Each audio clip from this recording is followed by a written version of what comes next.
Good morning बच्चों। बेटा I think Holi सभी लोगों ने बहुत इन्जॉय की। गुड मॉर्निंग बेटा, सही बच्चों को गुड मॉर्निंग। तो होली का जो त्यौहार था उसे अच्छी तरीके से सेलिब्रेट हम सभी लोगों ने किया। तो पढ़ाई भी जारी रखनी चाहिए, तो इस पढ़ाई को जारी रखते हुए हम लोग फिर से लाइव जुड़ रहे हैं। तो देखते हैं वही पुराने हिस्ट्री के कुछ नए क्वेश्चंस के साथ। तो चलिए स्टार्ट करते हैं आज का सेशन। तो क्वेश्चन नंबर 1 आपके स्क्रीन पे दिख रहा होगा। क्वेश्चन नंबर 1 कह रहा है सैंधव स्थल आलमगीरपुर अवस्थित है। सैंधव स्थल आलमगीरपुर अवस्थित है। पहला ऑप्शन है उत्तर प्रदेश, बी है राजस्थान, सी है हरियाणा, डी ऑप्शन है मध्य प्रदेश। तो बेटा इसका क्या सही आंसर होगा? Question number 1। क्वेश्चन नंबर 1 का सही आंसर क्या है? बहुत आसान क्वेश्चन है, कई बार हम लोगों ने इसको किया भी है। तो अगर हम बात करें बेटा सैंधव स्थल आलमगीरपुर के बारे में, तो याद रखिएगा यह उत्तर प्रदेश में स्थित है। अगर हम बात करें आलमगीरपुर किस नदी के किनारे है, तो यह हिंडन नदी के किनारे है बच्चे। कहाँ पे अगर हम बात करें, गाज़ियाबाद और मेरठ के बीच वाला एरिया पड़ता है। ठीक है, तो याद रखिएगा कुछ चीज़ें बेटा। सैंधव सभ्यता के बारे में सबसे पूर्वी स्थल आलमगीरपुर, ऐसे करके भी क्वेश्चन जो ये आया हुआ है आलमगीरपुर, ठीक है, ऐसे आ जाता है। सबसे उत्तरी स्थल मांडा, ठीक है बेटा। फिर अगर हम बात करें सबसे पश्चिमी स्थल सुतका गेंडोर सबसे पश्चिमी स्थल। सबसे दक्षिणी स्थल अगर हम बात करें दैमाबाद सबसे दक्षिणी स्थल। ठीक, तो इस तरीके से 4 स्थल के बारे में क्वेश्चन आते रहते हैं। जैसे ये यूपी, अगर हम बात करें महाराष्ट्र, जम्मू कश्मीर और बलूचिस्तान सुतका गेंडोर। ठीक है, तो क्वेश्चन नंबर 1 का सही आंसर है, A is the right answer. चलिए क्वेश्चन नंबर 2 की तरफ आते हैं। क्वेश्चन नंबर 2 क्या कह रहा है? कौन सा वेद गद्य तथा पद्य दोनों में लिखा गया है? गद्य तथा पद्य दोनों में लिखा गया कौन सा वेद है? ऋग्वेद, यजुर्वेद, सामवेद, अथर्ववेद। तो याद रखिएगा बच्चे, अगर हम बात करें वेद की, तो सबसे प्राचीनतम वेद है ऋग्वेद। अगर हम बात करें यह, तो याद रखिएगा यह केवल पद्य शैली में लिखा गया है। और यजुर्वेद बेटा गद्य तथा पद्य दोनों में लिखा गया है, तो इसके क्वेश्चन का सही आंसर होता है यजुर्वेद। सामवेद के बारे में अगर हम बात करें बेटा, तो सामवेद को माना जाता है भारतीय संगीत का जनक माना जाता है। भारतीय संगीत का जनक किस वेद को माना जाता है? तो संगीत का जनक माना जाता है सामवेद को। अथर्ववेद में अगर हम बात करें, तो ये क्या माना जाता है? जादू टोना का जनक माना जाता है। यानी जो जादू टोना की बातें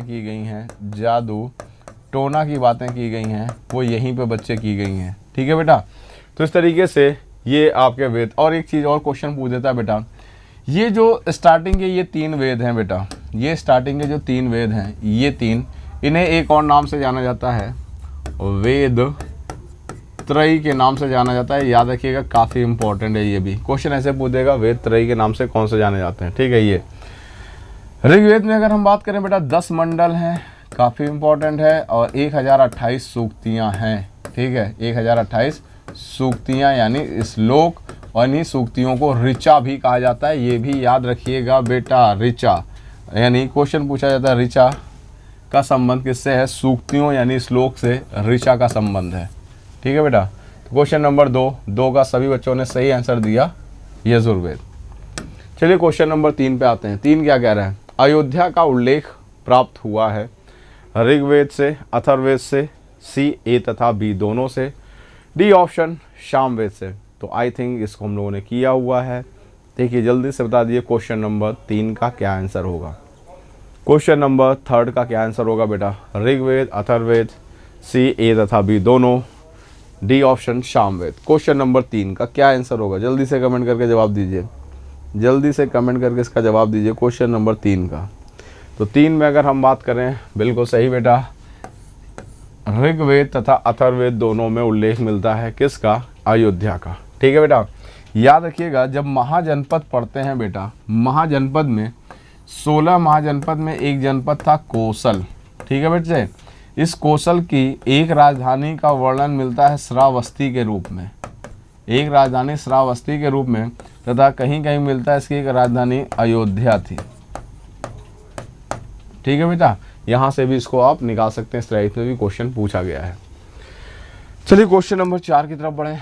गौतम बुद्ध के गृह त्याग की घटना को क्या कहा गया है? धर्मचक्र प्रवर्तन, महापरिनिर्वाण, महाभिनिष्क्रमण क्या कहा गया है बेटा, क्या कहा गया है गृह त्याग की घटना को? तो बहुत आसान क्वेश्चन है, कई बार हम लोगों ने किया है। बिल्कुल सही बेटा, सभी बच्चों के ऑलरेडी सही जवाब आ रहे हैं, सभी के सही जवाब आ रहे हैं, इसमें तो कुछ सोचना ही नहीं था। यानी अगर हम बात करें गृह त्याग की घटना को क्या कहा गया है, धर्मचक्र परिवर्तन, ठीक है, महापरिनिर्वाण, निर्वाण, महाभिनिष्क्रमण। तो याद रखिएगा बेटा, महाभिनिष्क्रमण किसे कहा जाता है? गौतम बुद्ध ने जब गृह त्यागा तो महाभिनिष्क्रमण कहा गया। ठीक है बेटा, 29 वर्ष की आयु में इन्होंने गृह त्यागा था बेटा। पहले गुरु इनके अलार कलाम बनते हैं, अलार कलाम इनके पहले गुरु बनते हैं। दूसरे गुरु रुद्रक रामपुत्र बनते हैं, रुद्रक रामपुत्र बनते हैं। इन्होंने जो पहला उपदेश दिया उसको बोलते हैं धम्मचक्र प्रवर्तन। पहला उपदेश बेटा कहाँ पे दिया था? तो आपका आंसर होगा सर सारनाथ में इन्होंने पहला उपदेश दिया था। ठीक है बेटा, क्वेश्चन बेटा ऐसे भी पूछा जाता है, सबसे अधिक उपदेश किस राज्य में दिया था? तो आपका जवाब होगा कौशल में सबसे अधिक उपदेश दिया था। ठीक, मैं कहता हूँ कई बार क्वेश्चन आया है कि सबसे अधिक किस पर्टिकुलर जगह पे दिया था उपदेश, तो याद रखिएगा श्रावस्ती में सबसे अधिक उपदेश दिया था बच्चे, श्रावस्ती में सबसे अधिक उपदेश दिया था इन्होंने। ठीक, महापरिनिर्वाण अगर हम बात करें, इनकी मृत्यु अगर हम बात करें कुशीनगर, ठीक है, इसको बोला जाता है महापरिनिर्वाण। तो इस तरीके से यह बौद्ध धर्म से संबंधित, गौतम बुद्ध से संबंधित ये सारे फैक्ट्स थे जो काफ़ी इंपॉर्टेंट हैं एग्जाम के पॉइंट ऑफ व्यू से। इंडिका किस भाषा में लिखा गया ग्रंथ है? पाली, प्राकृत, ग्रीक, तमिल। इंडिका के बारे में हम लोगों ने कई बार चर्चा की है, तो यहाँ भी चर्चा फिर से करेंगे, बट इसकी लैंग्वेज के बारे में चर्चा नहीं की है, लेकिन थोड़ा सा अगर दिमाग लगाएंगे तो आई थिंक आंसर मिल जाएगा आप लोगों को। तो देखते हैं कौन जवाब दे रहा है पहले।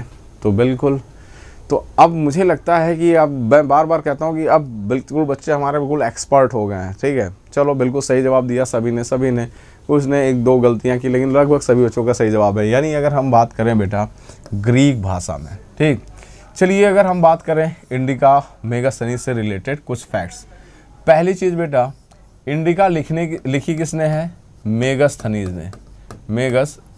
ने इंडिका लिखी है। ठीक, अब आते हैं मेगास्थनीज किसके समय में आया था। मेगास्थनीज बेटा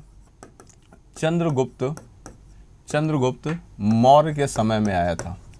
ठीक है बेटा, यह मौर्य वंश का संस्थापक था।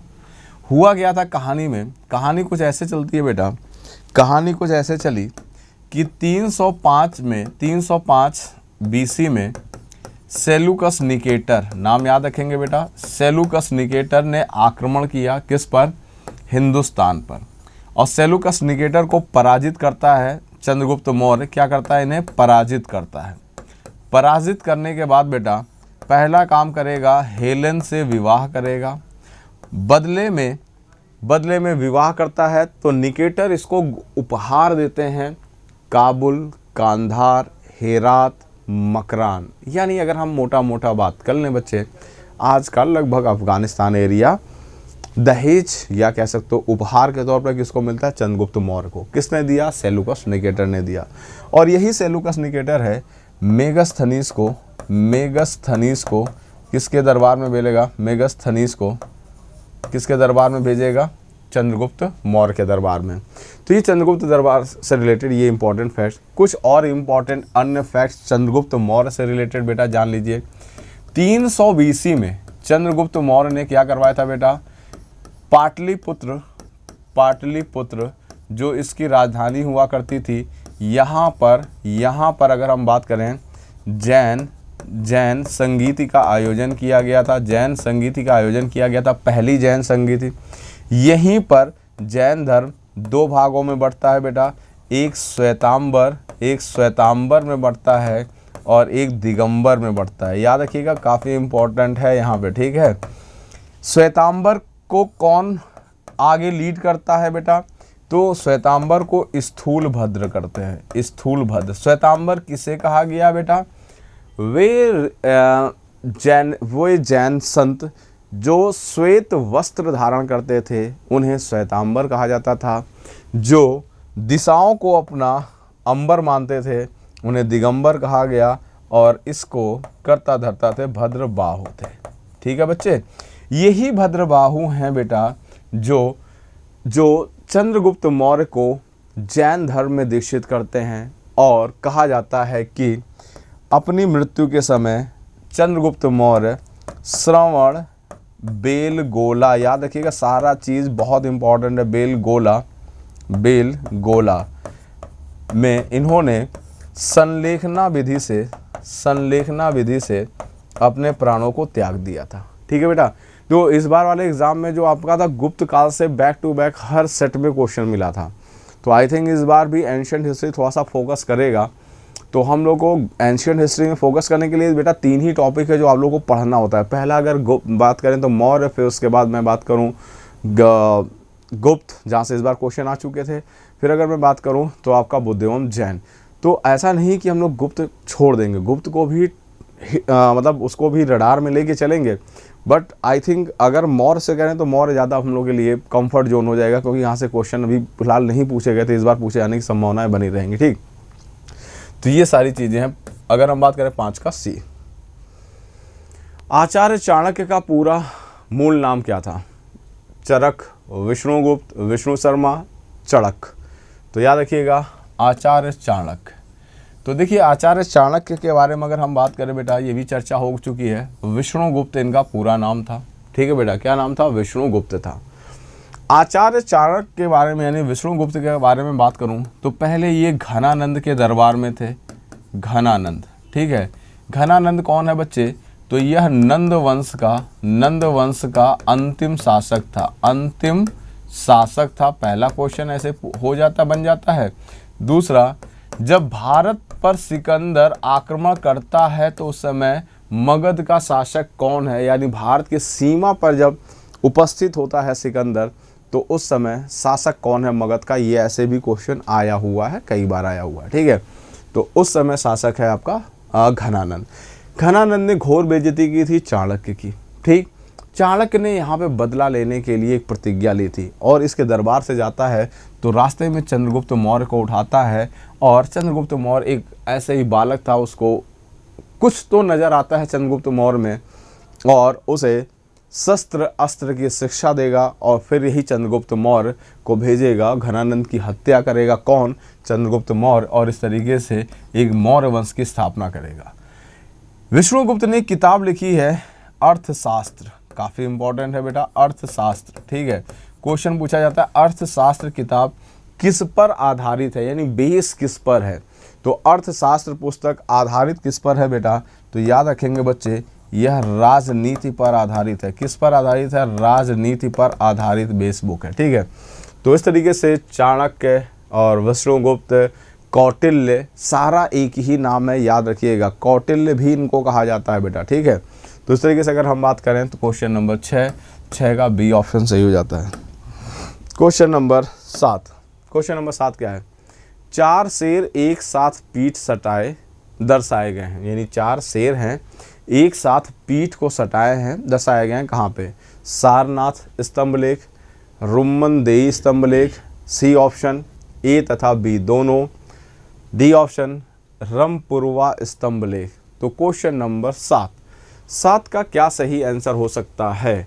तो 7 में अगर हम बात करें बेटा, 4 शेर एक साथ पीठ सटाए दिखाए गए हैं सारनाथ स्तंभलेख से। तो क्वेश्चन नंबर 7, तो 7 का सही आंसर क्या है? A is the right answer. Question number 8 की तरफ आते हैं।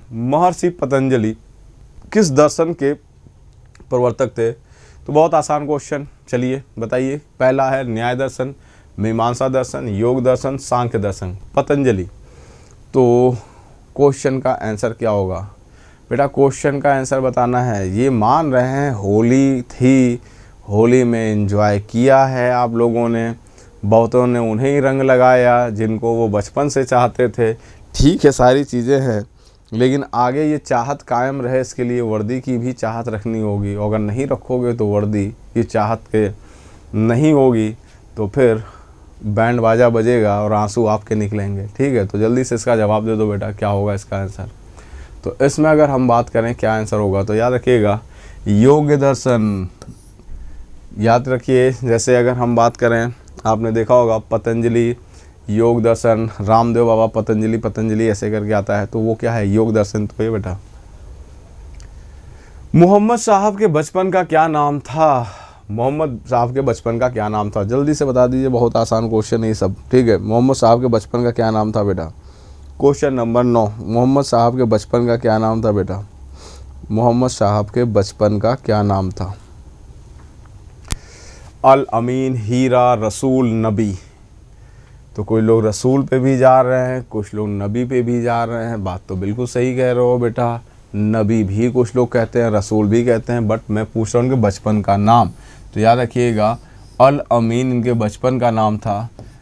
570 ईस्वी में मक्का में इनका जन्म हुआ था बच्चे, 570 ईस्वी में मक्का में इनका जन्म हुआ था, और अल अमीन इनके बचपन का नाम था। और ये जो रसूल और नबी है ना बेटा, ये भी इनको इस नाम से भी पुकारा जाता है। बट मेरा क्वेश्चन था मोहम्मद साहब के बचपन का नाम क्या था, तो नाम इनका था अल अमीन। मोहम्मद बिन कासिम ने सिंध पर आक्रमण किया था, 1001, 1025, 712, 1027। चलो बहुत आसान सा क्वेश्चन है, बहुत आसान सा क्वेश्चन है, जल्दी से जवाब दे दीजिए सभी लोग। बेटा क्वेश्चन नंबर 10 की बात कर रहे हैं, क्वेश्चन नंबर 10 पे आइए, क्वेश्चन नंबर 10 पे आइए, क्या सही आंसर होगा, क्वेश्चन नंबर 10 का क्या सही आंसर होगा, क्वेश्चन नंबर 10 का क्या सही आंसर होगा। चलिए क्वेश्चन नंबर 10 लगभग सही बच्चों का बिल्कुल सही जवाब आया, 712 AD। मोहम्मद बिन कासिम के बारे में कुछ बात कर लेते हैं बेटा। मोहम्मद बिन कासिम के बारे में अगर हम बात करें मोहम्मद बिन कासिम से रिलेटेड, तो पहला 712 में यह आक्रमण करेगा। तो याद रखिएगा यह पहला अरबी मुस्लिम जो भारत पर आक्रमण करता है बेटा, पहली इंपॉर्टेंट चीज़। दूसरी क्या चीज़ थी, दूसरी चीज़ थी किस शासक के ऊपर आक्रमण करेगा। इस समय सिंध का शासक था राजा दाहिर बेटा। कौन था शासक, राजा दाहिर, ठीक।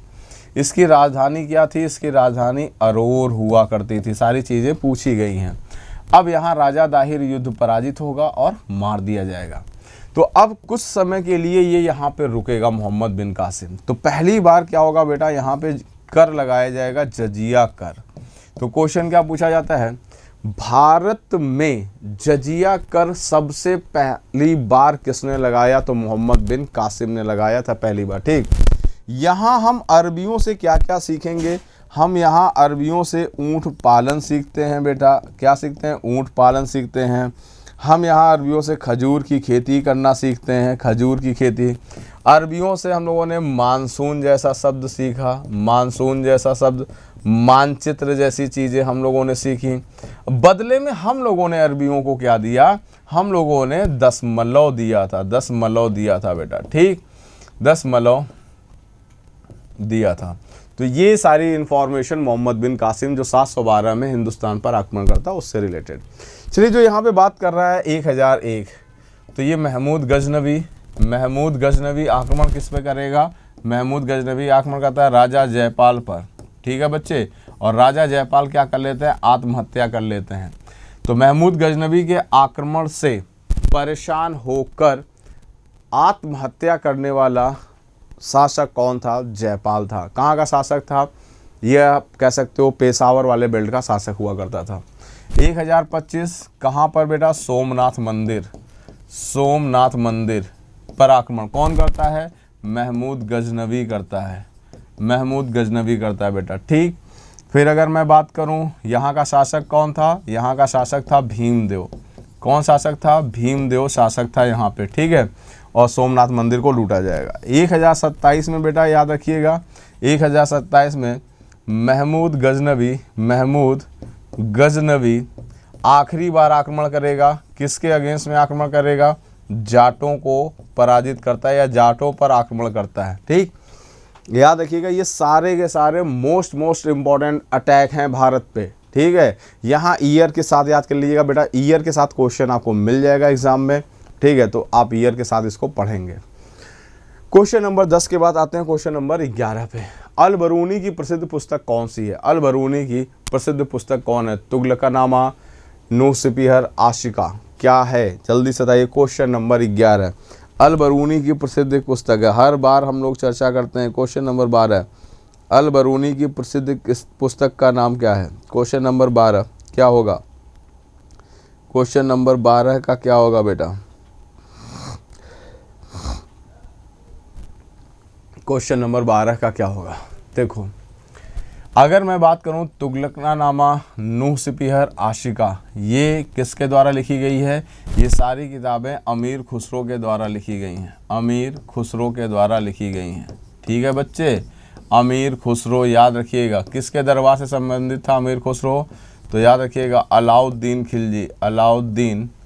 अलाउद्दीन खिलजी, कई बार क्वेश्चन आया हुआ है, खिलजी के दरबार से संबंधित था। ठीक, अब अगर हम बात करें अल बरूनी, तो इसमें नन ऑफ दीज आंसर हो जाएगा बच्चे। ठीक है, अल बरूनी के बारे में बात कर लेते हैं बेटा। अल बरूनी भारत कब आया? यह भी क्वेश्चन पूछा है 1017 में। ठीक है बच्चे, किसके साथ आया था बेटा? तो आपका जवाब होगा महमूद गजनवी के साथ आया था सर अल बरूनी भारत आया था। पहला मुसलमान जो वेद तथा पुराण पढ़ता है, वेद एंड पुराण को अध्ययन करेगा, वो कौन है? तो आपका जवाब होगा अल बरूनी। फिर उसके बाद तीसरा क्वेश्चन क्या पूछ देगा बेटा? सिंपल क्वेश्चन पूछेगा आपका किसकी किताब का नाम जो भी पूछा हुआ है, किताबुल हिंद। क्या नाम है बच्चे? किताबुल हिंद। इसकी लैंग्वेज क्या थी? तो इसकी लैंग्वेज क्या थी बच्चे? इसकी लैंग्वेज अरबी थी। इसकी लैंग्वेज अरबी थी। ठीक है, तो इस तरीके से अगर हम बात करें क्वेश्चन नंबर 11 का D is the right answer है। 11 का क्या आंसर है? 11 का डी सही आंसर है बेटा। ठीक, चलिए क्वेश्चन नंबर 12 की तरफ बढ़ते हैं। अकबर द्वारा चलाया गया दीन इलाही, अकबर द्वारा चलाए गए धर्म दीन इलाही में सदस्य था वीरबल, भगवान दास, मान सिंह, उपयुक्त में से सभी। यानी एकमात्र व्यक्ति जिसने दीन इलाही धर्म स्वीकार किया वो कौन था? एकमात्र हिंदू था। ठीक है, तो सभी बच्चों के सही जवाब है। इसमें बेटा बहुत आसान क्वेश्चन है, तो बिल्कुल सही जवाब बता रहा हूँ। ठीक है, Birbal is the right answer. Birbal का वास्तविक नाम क्या था बच्चे? महेश दास था। यह भी क्वेश्चन याद रखिएगा, महेश दास था। तो अगर हम बात करें अकबर के सामाजिक धार्मिक रिफॉर्म से रिलेटेड क्वेश्चन आया है, तो आइए देख लेते हैं एक बार अकबर के बारे में क्या क्या क्वेश्चन पूछा जाता है सामाजिक और धार्मिक सुधार से रिलेटेड। तो अकबर ने बेटा बस ऐसे ईयर वाइज याद कर लीजिएगा। 1562 में अकबर ने क्या किया था? दास प्रथा पर क्या किया? प्रतिबंध लगा दिया। फिर 1563 में अकबर ने क्या किया बच्चे? तीर्थ यात्रा कर पर क्या कर दिया? प्रतिबंध लगा दिया बेटा। ठीक, चौथा 1564 में क्या किया अकबर ने? तो आप कहेंगे सर जजिया कर। याद रखिएगा, सारा ईयर के साथ इम्पॉर्टेंट है, बार बार मैं कह रहा हूँ। ठीक, 1571 में क्या किया बेटा? फतेहपुर सीकरी। ठीक है, क्या किया? फतेहपुर सीकरी की स्थापना करवा दी। 1573 में बुलंद दरवाजे का निर्माण करवाता है फतेहपुर सीकरी में। 1575 में क्या करता है बेटा? 1575 में अकबर इबादत खाना की स्थापना करता है। कहाँ पे? फतेहपुर सीकरी में। इस इबादत खाने में 1578 में सभी धर्मों को लोगों को आमंत्रित करने लगता है, यानी सभी धर्म के लोग आए इबादत खाने में, अपने अपने धर्म के बारे में जो भी स्पेशली चीज़ें हैं, जो भी अच्छाइयाँ हैं, जो भी चीज़ें हैं, उसको आप यहाँ पे एक्सप्लेन करें। ठीक, इसी का रिजल्ट निकलता है 1579 में क्या करेगा?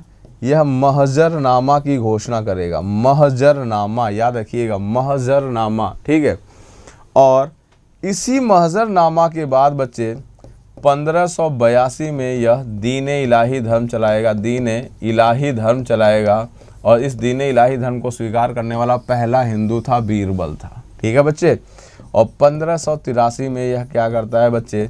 यह इलाही संवत चला देगा। इलाही संवत चला देगा।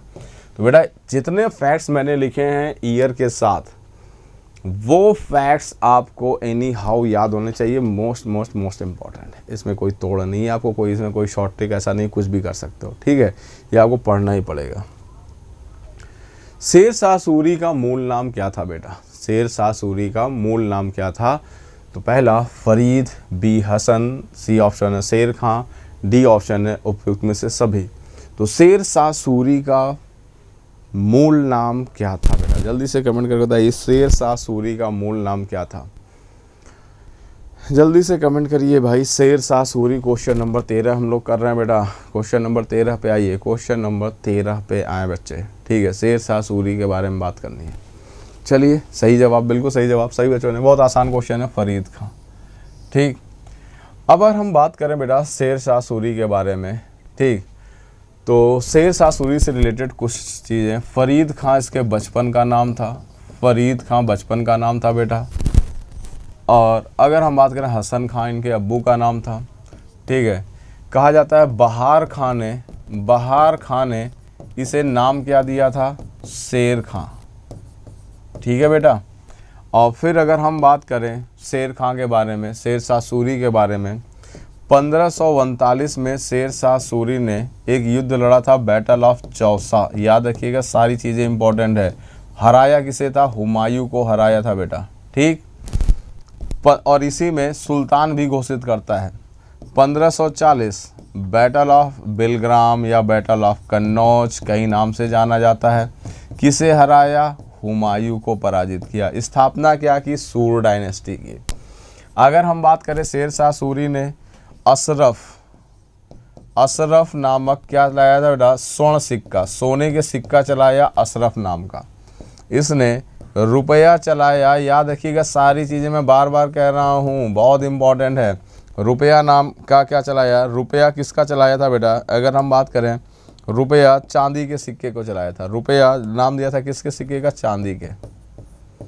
फिर उसके बाद अगर हम बात करें दाम, ठीक, यह तांबे के सिक्के को।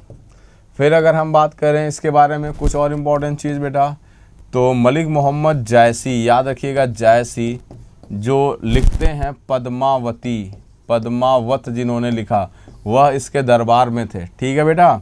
फिर अगर हम बात करें इसके बारे में, इसने पाटलिपुत्र का नाम क्या बदल कर रख दिया, पटना।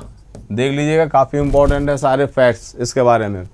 फिर अगर हम बात करें इसके बारे में बेटा, तो यह अपना मकबरा जीवित रहते ही बनवाता है सासाराम में,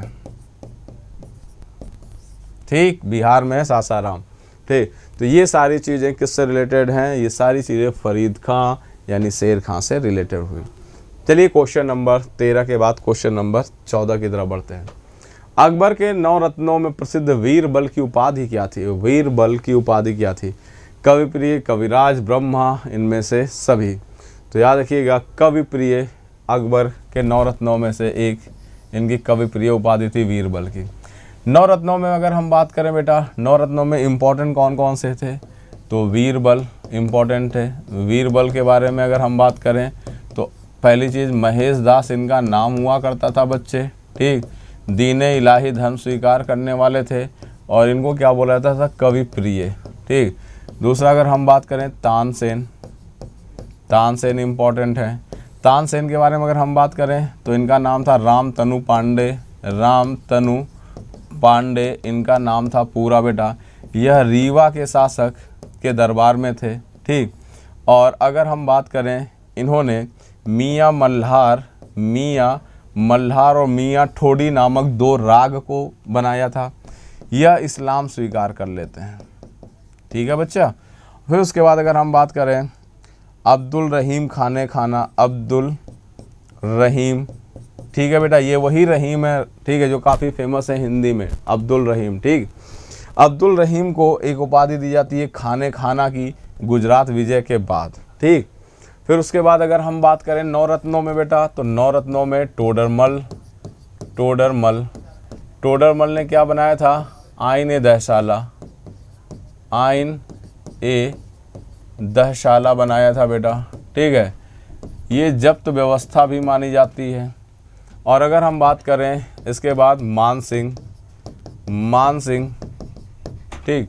फिर उसके बाद अगर हम बात करें आपका इन 9 रत्नों में, तो 9 रत्नों में एक थे 9 रत्नों में बेटा कह सकते हो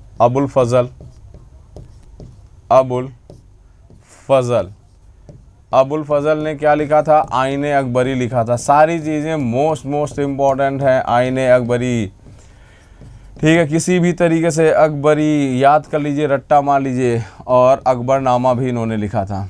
फिर उसके बाद कौन थे? फैज़ी थे। फिर उसके बाद कौन थे? मुल्ला दो प्याजा थे। फिर उसके बाद हकीम हुमाम, हकीम हुमाम। ठीक है बेटा, ये 9 रत्न हैं, इनके सारे नाम ऐसे लाइन से आप याद कर लीजिए। तो ये रहे 9 रत्न अकबर के। उन 9 रत्नों में से एक हैं कवि प्रिय। किसको कहा गया है कवि प्रिय? तो आपका जवाब होगा कवि प्रिय कहा गया था 9 रत्नों में किसे? बीरबल को बोला जाता था कवि प्रिय। तो क्वेश्चन नंबर 14 का क्या सही आंसर होगा? क्वेश्चन नंबर 14 का ए ऑप्शन सही हो जाता है।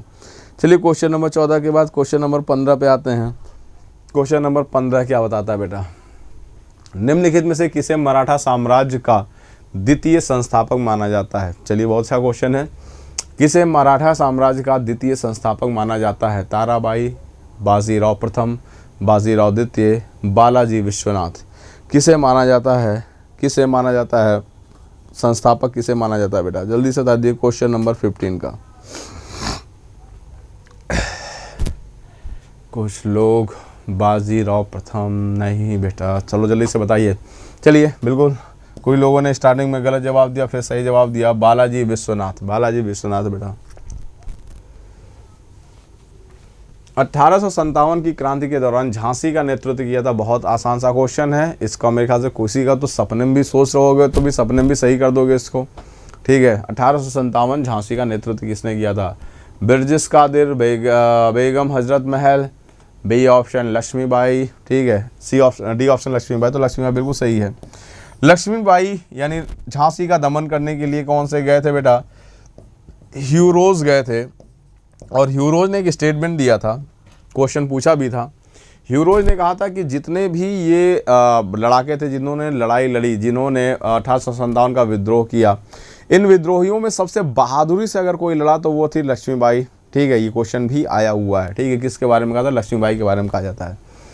और 1857 के विद्रोह के बारे में अगर हम बात करें, ठीक है, तो इससे रिलेटेड कुछ इंपॉर्टेंट फैक्ट जान लीजिए बेटा। पहला, इस समय मुगल बादशाह कौन था? बहादुर शाह जफर। कौन था बेटा? बहादुर शाह जफर था इस समय। ठीक है बच्चे, इस समय अगर हम बात करें कानपुर में कौन लीड कर रहा था? तो कानपुर में एक नाना साहब थे बेटा, और नाना साहब के सेनापति थे तात्या टोपे थे बेटा। ठीक है, फैज़ाबाद में, ठीक है, फैज़ाबाद में अगर हम बात करें, फैज़ाबाद में कौन था? तो फैज़ाबाद में अब्दुल्ला थे बेटा। ठीक है, इनके ऊपर अहमदुल्ला थे। इनके ऊपर क्या था? 50,000 का इनाम था। अगर इलाहाबाद में अगर हम बात करें, इलाहाबाद में कौन था? लियाकत अली थे। इलाहाबाद में लियाकत अली थे। फिर अगर हम झांसी की बात करें, लक्ष्मीबाई। लखनऊ में कौन था? बेगम हजरत महल लखनऊ में थी। ठीक है, और बिहार में कौन था? बिहार में कुंवर सिंह थे। तो इस तरीके से 1857 के विद्रोह के ये विद्रोही नेता हुआ करते थे बेटा। ठीक, तो 1857 अगर हम बात करें तो क्वेश्चन नंबर 16 का डी सही बच्चों का सही आंसर है। चलिए क्वेश्चन नंबर 17 पे आते हैं। फरवरी 1918 में उत्तर प्रदेश किसान सभा का गठन निम्नलिखित में से किसके प्रयासों के परिणाम स्वरूप हुआ? गौरी शंकर मिश्र, इंद्र नारायण द्विवेदी, मदन मोहन मालवीय, उपयुक्त में से सभी। बहुत अच्छा क्वेश्चन है, यूपीपी के हिसाब से लिए तो बहुत अच्छा क्वेश्चन है। जल्दी से बताइए क्या होगा क्वेश्चन नंबर 17 का? क्वेश्चन नंबर 17 का क्या होगा बेटा? क्वेश्चन नंबर 17 का क्या होगा? जल्दी से बता दिए क्वेश्चन नंबर 17 का क्या होगा? तो याद रखिएगा क्वेश्चन नंबर 17, फरवरी 1918 में उत्तर प्रदेश किसान सभा का जो गठन किया था बेटा, उसमें गौरी शंकर मिश्र इम्पोर्टेंट रोल अदा कर रहे थे, इंद्र नारायण द्विवेदी इम्पोर्टेंट रोल अदा कर रहे थे, मदन मोहन मालवीय इम्पोर्टेंट रोल अदा कर रहे थे। तो इस तरीके से D is the right answer. ठीक, यानी क्वेश्चन नंबर 17 का कौन सा आंसर सही होगा? 17 का D is the right answer होगा। चलिए क्वेश्चन नंबर 18 पे आते हैं। निम्नलिखित में से कौन सा युग्म सही सुमेलित है? कौन सा सही सुमेलित है ये बताना है। चंपारण सत्याग्रह 1918, अहमदाबाद मिल मजदूर आंदोलन 1921, खेड़ा सत्याग्रह 1917, इनमें से कोई नहीं। तो चलिए आइए देख लेते हैं क्या होता है बेटा। चंपारण सत्याग्रह देखते हैं क्या है। चंपारण सत्याग्रह 1917 में हुआ था, पहली इंपॉर्टेंट चीज़ बेटा। ठीक ठीक। चंपारण सत्याग्रह की जो समस्या थी वो किससे संबंधित थी? तो आपका जवाब होगा कि चंपारण किसानों से संबंधित थी। किसानों की समस्या क्या थी? तो आप कहेंगे 3 कठिया पद्धति थी। ये 3 कठिया पद्धति क्या होता है बेटा? ये 3/20 क्यों लिखा जाता है? क्योंकि 3 कट्ठे के बराबर जमीन पर जो 20 कट्ठे का बीघा होता था बच्चे, उसमें 3 कट्ठे के बराबर जमीन पर नील की खेती करनी होती थी। इसी को कहते थे 3 कठिया पद्धति। तो गांधी जी यहाँ पर आते हैं, तो गांधी जी को आमंत्रित यहाँ पे कौन करता है? राजकुमार शुक्ला। राजकुमार शुक्ला ये सारी समस्या से बताते हैं और आमंत्रित भी करते हैं बच्चा, ठीक है। यहाँ गांधी जी का सहयोग कौन कौन करते हैं? राजेंद्र प्रसाद, डॉक्टर राजेंद्र प्रसाद, ठीक, नरहरि पारेख, JB कृपलानी, ये सभी गांधी जी का यहाँ सहयोग करते हैं। यहाँ पर गांधी जी की जान को खतरा होता है। इस समय गांधी जी की जान कौन बताता है? तो बत्तख मियाँ, कहीं कहीं बट्टुक मियाँ भी है बच्चे, ठीक है।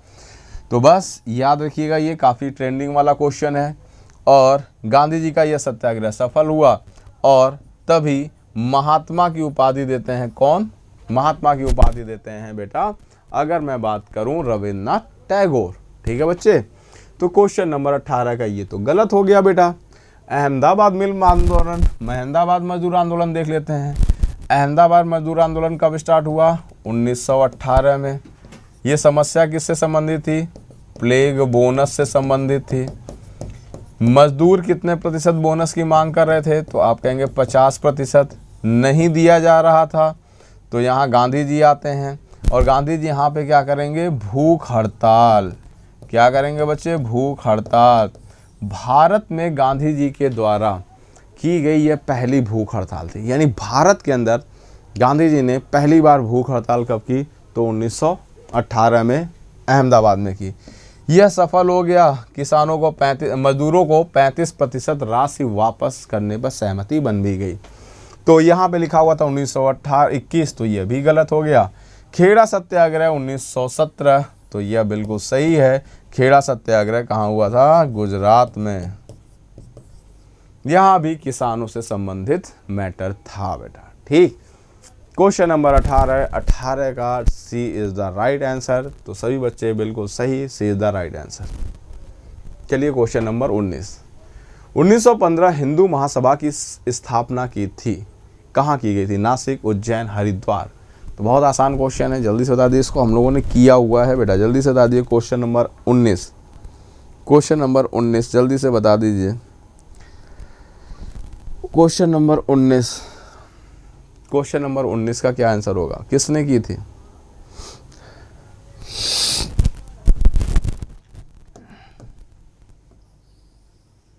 अगर हम बात करें हिंदू महासभा की बेटा, तो इसकी स्थापना हरिद्वार में की गई थी। किसके द्वारा? मदन मोहन मालवीय के द्वारा, ठीक है। कुछ बच्चे बता रहे थे, ठीक है, सही बता रहे थे। कुछ बच्चों का कहना था उज्जैन नहीं बेटा, बिल्कुल नहीं, दिल्ली तो बिल्कुल नहीं था, ठीक है। तो Haridwar is the right answer. देखो ये क्वेश्चन हम लोगों ने किया है, थोड़ा सा इसको, ऐसे क्वेश्चन को भी थोड़ा सा लेके चलना पड़ेगा इस समय, ठीक है। वन लाइनर है लेकिन ये इंपॉर्टेंट हो जाता है। चलिए क्वेश्चन नंबर 20, फॉरवर्ड ब्लॉक का गठन निम्नलिखित में से किसने किया था? फॉरवर्ड ब्लॉक का गठन किसने किया था? काफ़ी इंपॉर्टेंट है फॉरवर्ड ब्लॉक।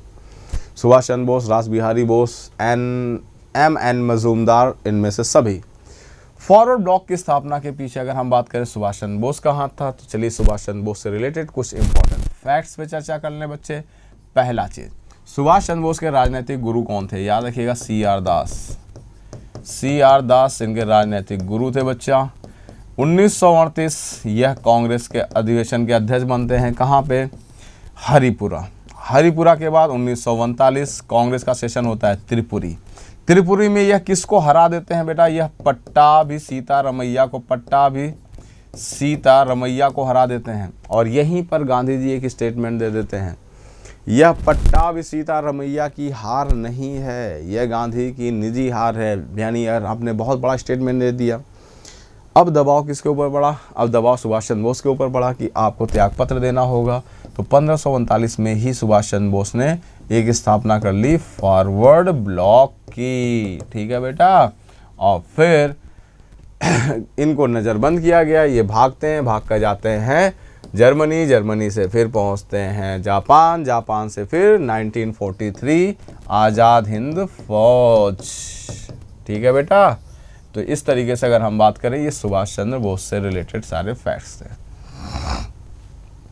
रास बिहारी बोस के बारे में अगर हम बात कर लें, एक लाइन में समझ लीजिए, इन्होंने कह सकते हो दिल्ली दरबार लॉर्ड हार्डिंग पर क्या किया था, बम खींच के मार दिया था। हिंदुस्तान रिपब्लिकन एसोसिएशन का सदस्य नहीं था।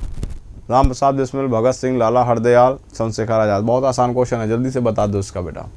Hindustan Republican association, question number 21। Question number 21 का क्या होगा? क्वेश्चन नंबर 21 का क्या होगा बेटा?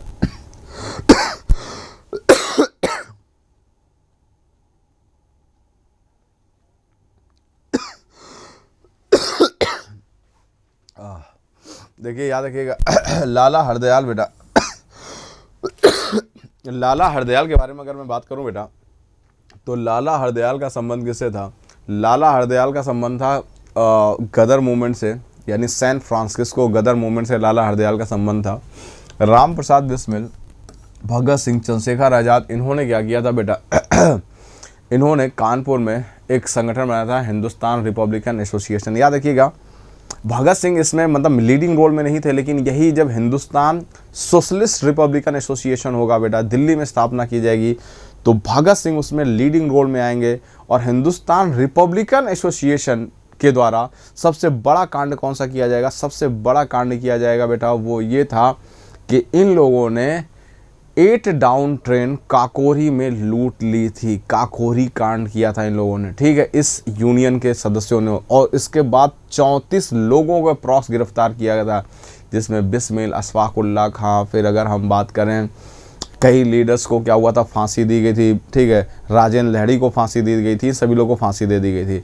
और इसके बाद जो दिल्ली में स्थापित होगा ना हिंदुस्तान सोशलिस्ट रिपब्लिकन एसोसिएशन बेटा, वहाँ की अगर मैं बात करूँ तो वहाँ पर इसके सदस्यों ने सैंडर्स की हत्या में पूरा एक षड्यंत्र रचा था और इन लोगों ने उनकी हत्या भी की थी, ठीक है।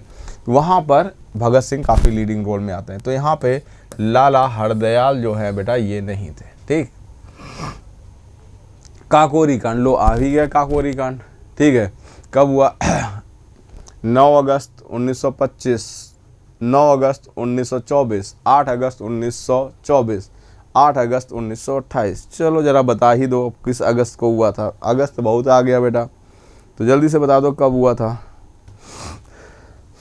9 अगस्त 1925 बेटा 8 डाउन ट्रेन को लूटा गया था, ठीक है। किसको? 8 डाउन ट्रेन को लूटा गया था।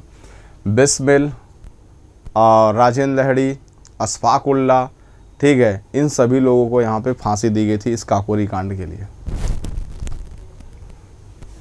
महाराजा हरि सिंह निम्न में से किस रियासत के राजा थे? जम्मू कश्मीर, जूनागढ़, हैदराबाद, राजकोट। चलो बता दो, बहुत आसान सा क्वेश्चन है। महाराजा हरि सिंह किस रियासत के राजा थे?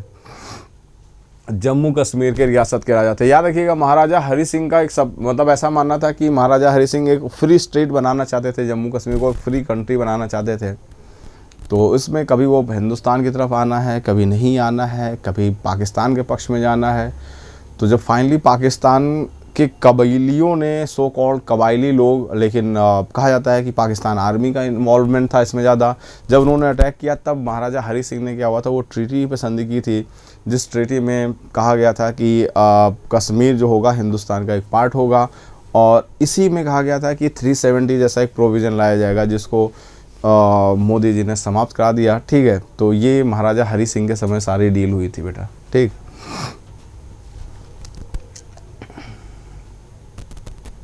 चलिए, पश्चिमोत्तर सीमा प्रांत में निम्नलिखित में से कौन सीमांत गांधी के नाम से जाना जाते थे? मौलाना अबुल कलाम आज़ाद, पट्टाभी सीतारामैया, सी राजगोपालाचारी, अब्दुल गफ्फार खां। तो बेटा अब्दुल गफ्फार खां के बारे में बात कर लें, इन्हीं को सीमांत गांधी कहा जाता था। अब्दुल गफ्फार खां के बारे में, गफ्फार खां के बारे में पहली चीज़ बेटा, इन्हें फ्रंटियर गांधी, इंग्लिश वाला भी नाम याद रखना, सीमांत या फ्रंटियर गांधी, सीमांत गांधी कहा जाता था। इन्हें बादशाह खां भी कहा जाता था बेटा, बादशाह खां भी कहा जाता था, पहली चीज़, ठीक है। इन्होंने एक संगठन बनाया था खुदाई खिदमतगार, यही यूपी आपका यूपीपी में आया था, खुदाई खिदमतगार, खिदमतगार संगठन बनाया था। क्वेश्चन पूछा था किसने, तो खान अब्दुल गफ्फार खान ने बनाया था बेटा, ठीक। इस संगठन के लोग सविनय अवज्ञा आंदोलन के दौरान, सविनय अवज्ञा आंदोलन के दौरान इस संगठन के लोगों ने क्या किया बच्चे, इस संगठन के लोगों ने लाल कुर्ती पहन के आंदोलन किया, इसलिए इसको बोला जाता है रेड शर्ट मूवमेंट, ठीक है बेटा। अगर हम बात करें खान अब्दुल गफ्फार खां के बारे में, तो यह एक पत्रिका निकालते थे पख्तून, पख्तून पत्रिका किस भाषा में, पश्तो भाषा में। पख्तून पत्रिका किस भाषा में, पश्तो भाषा में निकालते थे। यह पहले पाकिस्तानी और आखिरी पाकिस्तानी जिन्हें भारत रत्न पुरस्कार मिला हुआ है, यह भी एक इन्फॉर्मेशन है बेटा इनसे रिलेटेड, ठीक। तो खान अब्दुल गफ्फार खां से रिलेटेड ये सारे फैक्ट्स है। अगर हम बात करें सी राजगोपालाचारी, तो स्वतंत्र भारत के पहले और आखिरी, स्वतंत्र भारत के ये पहले और आखिरी भारतीय गवर्नर जनरल थे, ठीक। पट्टाभी सीतारामैया के बारे में अभी हम लोगों ने चर्चा कर दी। Maulana Abul Kalam Azad, quit India movement के दौरान, भारत छोड़ो आंदोलन के दौरान अगर मैं बात करूं तो कांग्रेस के अध्यक्ष कौन थे, तो वो थे मौलाना अबुल कलाम आज़ाद थे, ठीक है। तो इस तरीके से अगर हम बात करें क्वेश्चन नंबर 24 पे हम लोगों ने पूरी पर्याप्त चर्चा कर ली। लुटेरों का एक दल पिंडारी किस भाषा का शब्द है, पंजाबी, मराठी, अवधी, पश्तो। जल्दी से बता दीजिए किसका एक शब्द है, पंजाबी, मराठी, अवधी, पश्तो, किस भाषा का एक शब्द है बेटा।